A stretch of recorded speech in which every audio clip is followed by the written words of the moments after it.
Jadi mayoritas ada PBB yang dia tanahnya tanah PJKA, ini yang harus saya koordinasikan. Kalau tanahnya PJKA, berarti kan saya harus koordinasi terkait biaya pajak bumi bangunan itu tidak bayar, maupun termasuk buminya yang dibayarkan. Karena kan berhubungannya dengan kepemilikan. Berarti kalau itu milik PJKA, berarti kan buminya harus saya tagihkan ke PJKA. Seperti apa nanti kita komunikasikan, nah itu yang pertama. Yang kedua juga tadi terkait dengan saluran, terkait dengan TPS yang tempatnya mungkin bisa dicontoh Pak, karena ngarepe sekolahan, itu bagus juga sih. Kita juga koordinasi tadi langsung dengan teman-teman.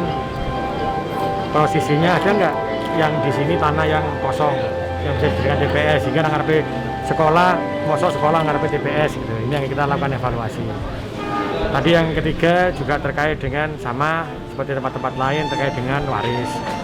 Yang keempat tadi terkait dengan pembangunan masjid itu PBB ini ono apa ora tempat ibadah karena masih ada yang terbayarkan, tapi ternyata masjid ini belum berubah menjadi masjid catatannya.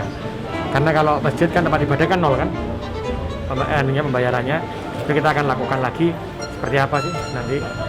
Banyaklah hal, tadi juga ada keluhan terkait dengan dari dinas sosial PMS itu ibu, nah PSM terkadang harus seperti apa, karena saya bilang kader ini tidak harusnya berdiri sendiri-sendiri, ono PSM, ono A, ono B, ono C, ono D, akhirnya kerjanya gak karu-karuan.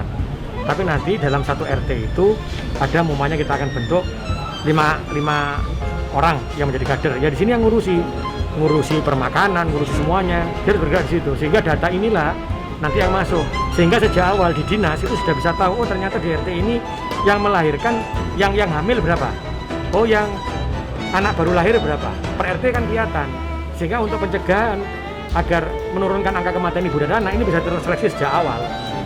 Puskesmas sudah bisa turun kalau ada yang hamil, oh ternyata yang hamil ini 10, tapi yang 3 ini nang rumah sakit gak gelem, kudu nang dokter. Berarti yang lainnya harus kita sentuh dengan posyandu, dan posyandu tidak hanya menunggu orang datang ke posyandunya, tidak. Tapi ketika tidak mau datang, maka itu tantangan betul buat pemerintah. Bagaimana orang itu mau datang ke posyandu atau kita melakukan penjemput untuk menimbang, sehingga angka kematian ibu dan anak bisa dikurangi, seperti itulah.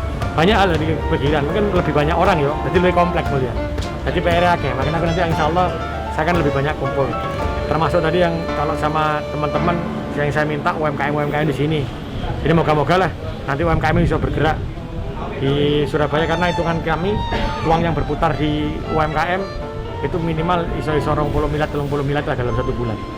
Yang aplikasi Pak? Apa? Yang aplikasi tadi itu. Kita harus jadi nih.